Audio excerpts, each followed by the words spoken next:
dia, gente boa! Sejam bem-vindos e feliz segunda-feira para você. Que Deus te abençoe aí nessa nova semana, nesse novo dia.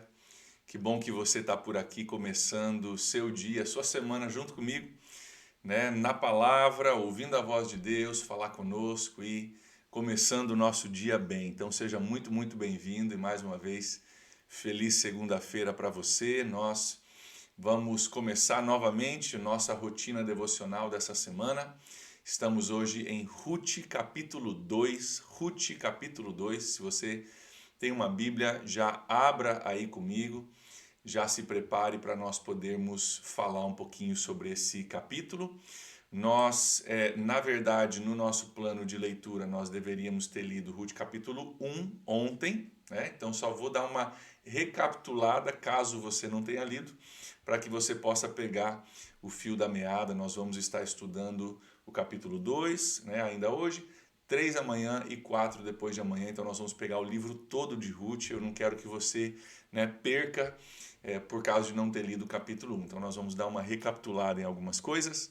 Então abra sua Bíblia lá comigo, nós vamos aprender com esse pequeno livro, um livro curioso, mas que tem grandes coisas para nós aprendermos aqui com ele.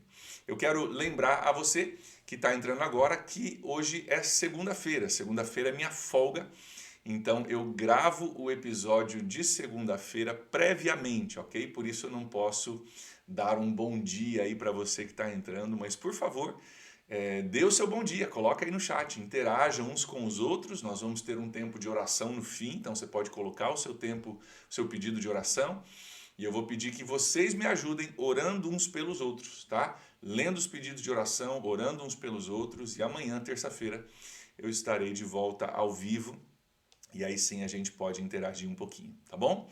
Então estamos em Ruth capítulo 2, pega lá a sua Bíblia junto comigo e vamos entender esse livro, vamos entrar nesse livro tão lindo, tão diferente, que tem tanta coisa a nos ensinar.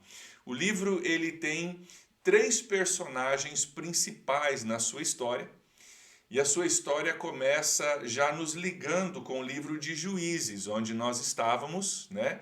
Até a semana passada nós estávamos lendo o livro de Juízes. Historicamente, cronologicamente, o livro está ligado. Eu quero que você veja isso comigo no capítulo 1, versículo 1. Dá uma olhadinha lá comigo. Capítulo 1, versículo 1.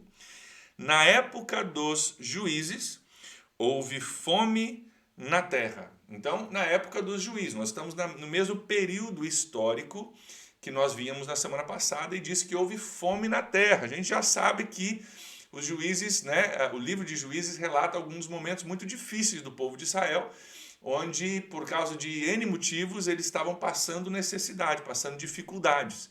Então houve fome na terra, e o que acontece é que esses personagens que vão aparecer na Bíblia, eles fazem algo. Aqui Noemi é uma das personagens, é uma viúva. Tem também o seu marido, Elimeleque, que é o seu marido. Elimeleque e Noemi, eles vão para uma terra distante chamada Moabe. Eles vão em procura de onde tem comida, para a gente tentar sobreviver como uma família. E lá os seus filhos, 2 filhos homens, se casam com 2 mulheres. E a história, né, é contada mais ou menos a partir daí. Mas os personagens principais que a gente vai ver de forma repetida nesse livro é Noemi, a viúva, Ruth, a moabita, uma das esposas dos filhos, né, então uma nora de Noemi, e Boaz, que é um homem que vai aparecer já no capítulo 2, que faz uma peça-chave aqui da nossa história. Mas o capítulo 1 nos conta que, por causa da fome que havia, Elimeleque vai então para a terra de Moabe. Ali os seus 2 filhos se casam com 2 mulheres moabitas, 2 mulheres daquela região. Uma, Ruth, e a outra se chama Orfa. O problema é que Elimeleque lá, ele morre, deixando Noemi viúva. E daqui a pouco, os 2 filhos de Noemi, 2 filhos homens, também morrem, deixando as 2 esposas também viúvas. Então, logo no começo do capítulo, a gente já descobre, cara, além da tragédia de ter saído do seu país para procurar comida num outro país, né, de ser estrangeiro, Noemi perde o seu marido, perde os seus filhos e agora estão 3 viúvas. E naquela época, gente, você ser viúva era uma coisa muito complicada. Socialmente tinha algumas situações complicadas. Ainda hoje, no mundo, existem lugares onde ser viúva é muito complicado. Um exemplo, só um parêntese aqui, tenho amigos que trabalham na Índia, onde culturalmente a viúva, a esposa que perde o seu marido, ela é considerada rejeitada. E eles, né, esses missionários amigos meus, abrem casas para receber viúvas, para evangelizar viúvas, porque a viúva é meio que rejeitada. É quase como se fosse a culpa dela que o marido morreu, tá?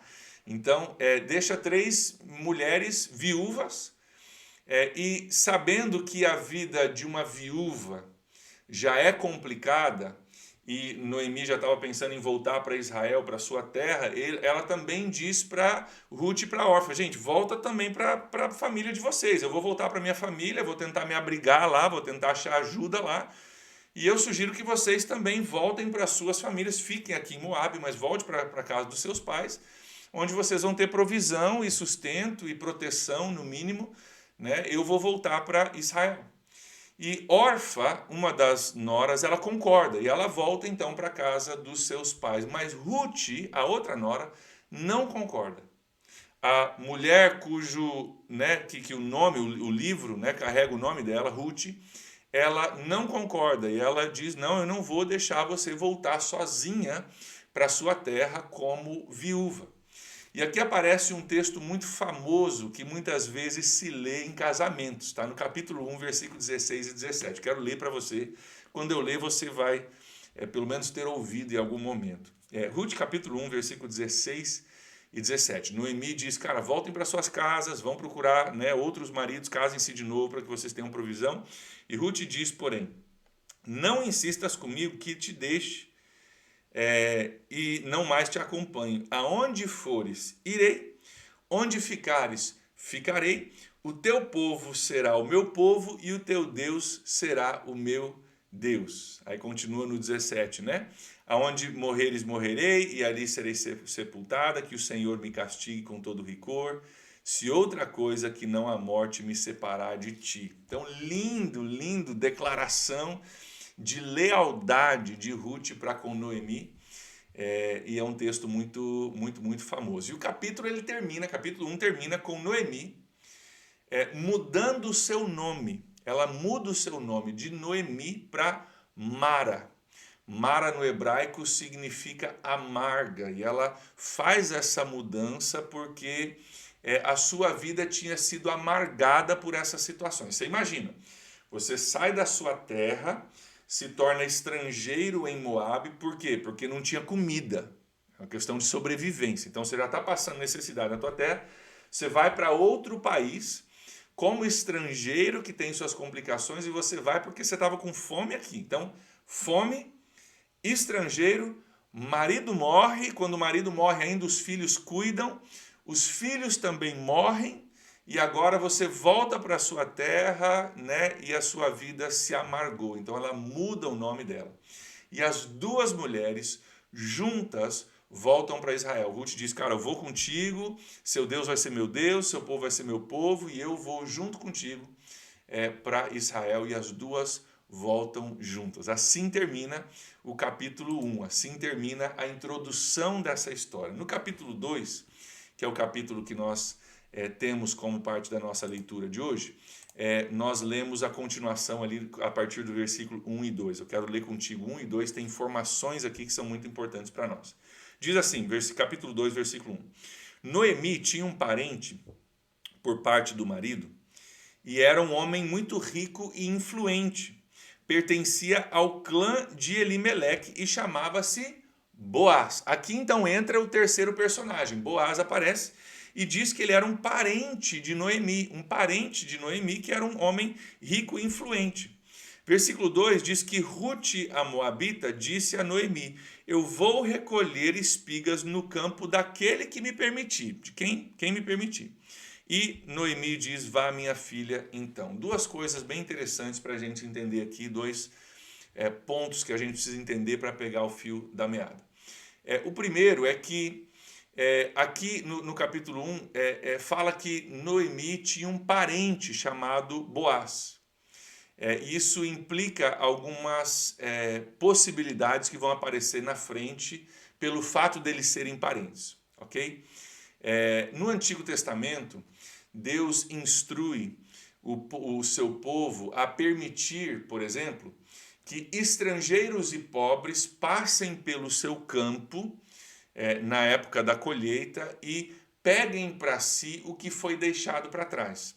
A colheita na época era feita manualmente, não tinha maquinário.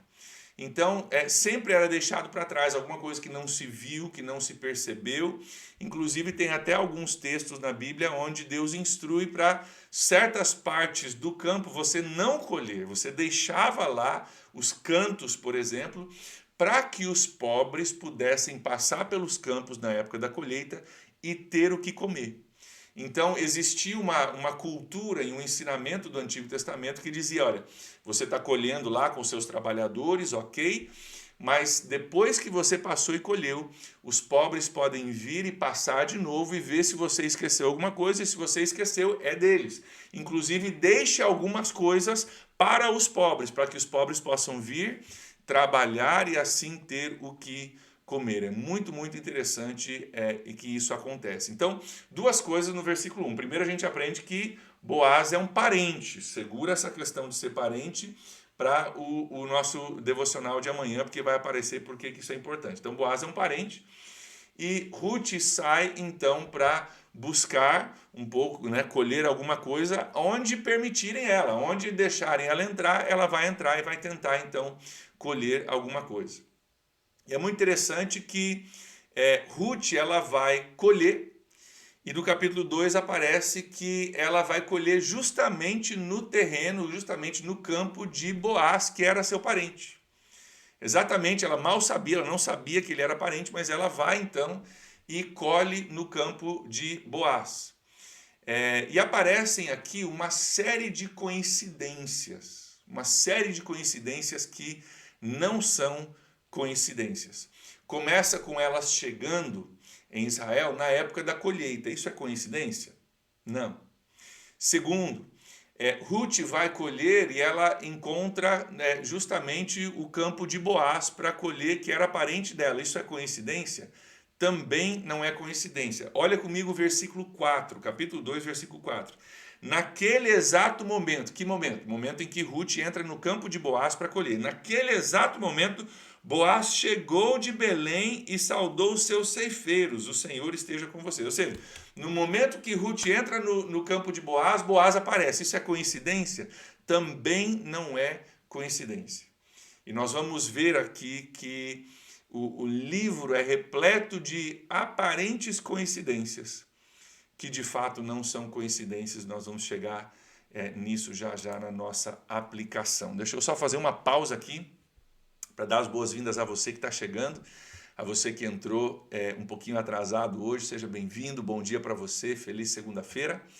Quero lembrar a você que deu um bom dia aí, que esse nosso devocional de segunda-feira ele é previamente gravado, então eu não tenho como interagir contigo no chat, porque isso foi gravado antes. Segunda-feira é minha folga, então eu gravo o devocional antes, nós disponibilizamos isso online, mas continue entrando aí, dando bom dia para os seus amigos, para os seus colegas aí, pessoas que participam junto com a gente, interajam uns com os outros. Amanhã estou de volta ao vivo, realmente ao vivo, junto contigo, e vou poder interagir um pouquinho melhor, ok?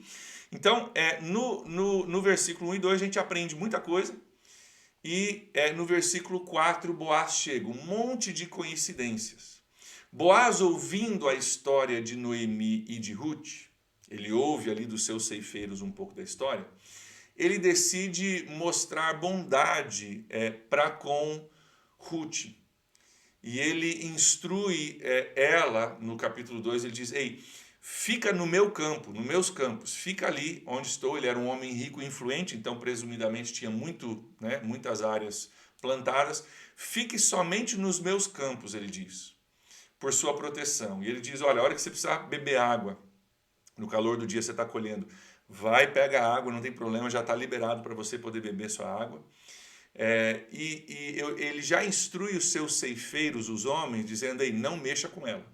Havia um perigo naquela época de uma mulher jovem que estava no meio de um campo que muitas vezes era, né, trabalhado por homens, uma mulher estrangeira que não tinha marido, que era pobre, havia uma possibilidade muito grande de se aproveitarem dela. Inclusive aparece isso no capítulo 12, esse perigo, no capítulo 2. Então ele diz, olha, fique nos meus campos, beba da água quando você precisar, e ele instrui os seus ceifeiros, não mexam com ela. Esse é um lugar onde eu quero ela protegida, não mexam com ela. Essa é uma mulher justa, uma mulher estrangeira que seguiu a sua sogra, está mostrando bondade para com a sua sogra, e Boaz, sendo um homem justo, ele aprecia isso, e ele diz, fique aqui você está protegida, você tem água, eu vou deixar, né? Ele até instrui os seus ceifeiros, aí, deixa uma quirera aí, esquece umas espigas aí para ela poder colher, e Boaz começa então a proteger Ruth e a cuidar de Ruth. Ele faz uma oração por ela muito linda no capítulo 2, versículo 12. Dá uma olhadinha comigo, versículo 12. Boaz, ele faz uma oração muito interessante. Diz assim, o Senhor lhe retribua o que você tem feito, que seja ricamente compensada pelo Senhor. Boaz falando com Ruth, que Deus te retribua aquilo que você fez por Noemi, e que você seja ricamente recompensada pelo Senhor. Olha que lindo a última frase.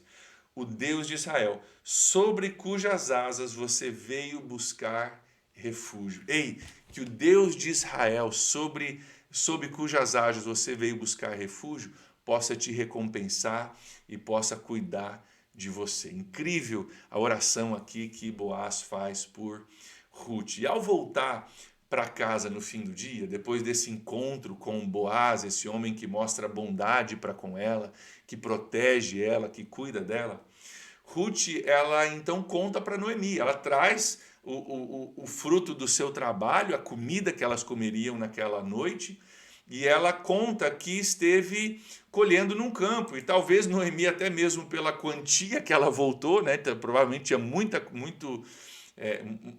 grãos, ela volta e pergunta, cara, onde é que você foi? Me conta do teu dia. E aí, você saiu para buscar comida, a gente não sabia se você ia ter comida, se não ia ter comida, se alguém ia mexer contigo no campo, a gente não sabia o que dia ia ter. Somos duas viúvas, passando fome, e você saiu para trabalhar, a gente não sabia o que ia acontecer. Ela diz, me conta o que aconteceu. E ela diz, cara, eu estive num campo de um homem chamado Boaz, e ele foi muito bom para comigo. E olha o versículo 20, para a gente fechar. Olha o versículo 20, o que acontece. Noemi exclamou. O que é um ponto de exclamação? Cara, isso é incrível. Noemi exclamou dizendo o seguinte, seja ele abençoado pelo Senhor, que não deixa de ser leal e bondoso com os vivos e com os mortos. E acrescentou, cara, glória a Deus pela vida desse Boaz que cuidou de você, que te prometeu água, que disse que vai te proteger, os ceifeiros não vão mexer contigo. Glória a Deus pela vida desse homem. E, ela diz, aquele homem é nosso parente. Ei, Boaz é nosso parente.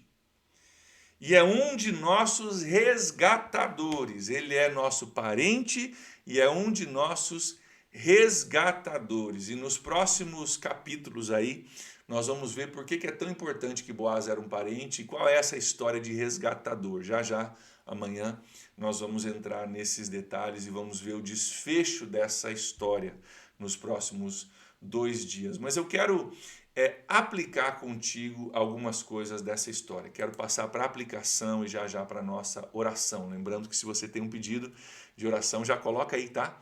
Coloca aí no chat, nós vamos estar orando pelo seu pedido já.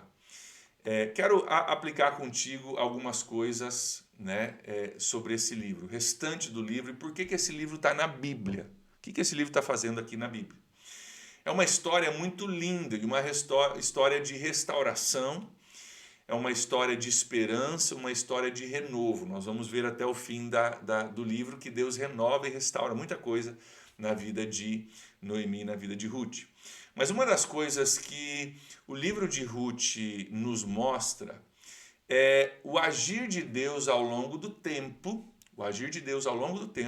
trazendo restauração, trazendo provisão e trazendo segurança e paz para a vida dessas duas mulheres. Mas existe algo muito curioso nesse livro. É que tudo isso acontece no dia a dia. Toda essa restauração, todo esse mover de Deus que acontece aqui no livro, acontece no dia a dia dessas mulheres. Não acontece de forma extraordinária, não há nada milagroso demais acontecendo. Claro, a gente vê coincidências que não são coincidências, a gente vê Deus agindo por trás, mas acontece no dia a dia. Acontece na batalha de você sair de casa para buscar o seu alimento, sem saber se você vai voltar com o alimento ou não. Acontece na fidelidade diária de você ser fiel ao Senhor, de você ser fiel à sua família, de você cuidar das suas necessidades. E o livro de Ruth, ele nos convida a explorar o fato de que Deus está presente, cuidando de nós, trazendo paz, provisão, restauração nas nossas vidas, mesmo em meio da nossa rotina normal, semanal. Mesmo em meio aos nossos dias que a maioria deles não são extraordinários. São dias, a gente acorda, a gente trabalha, a gente rala, a gente busca amar a nossa família imperfeitamente, a gente trabalha para ganhar o nosso pão de cada dia e no meio desses dias, nem sempre extraordinários, o que o livro de Ruth nos convida a explorar é que Deus está agindo, mesmo em meio a circunstâncias difíceis, mesmo em meio a dias não tão extraordinários. E tem um fato nesse livro muito curioso que reforça essa ideia. É que nenhuma vez no livro de Ruth aparece que Deus está fazendo alguma coisa. Não aparece.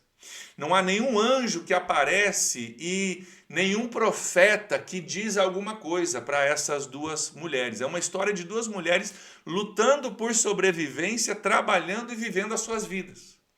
Mas no meio dessa história, onde nenhum momento diz Deus fez isso acontecer, nenhum momento isso acontece, né? Isso é citado na história.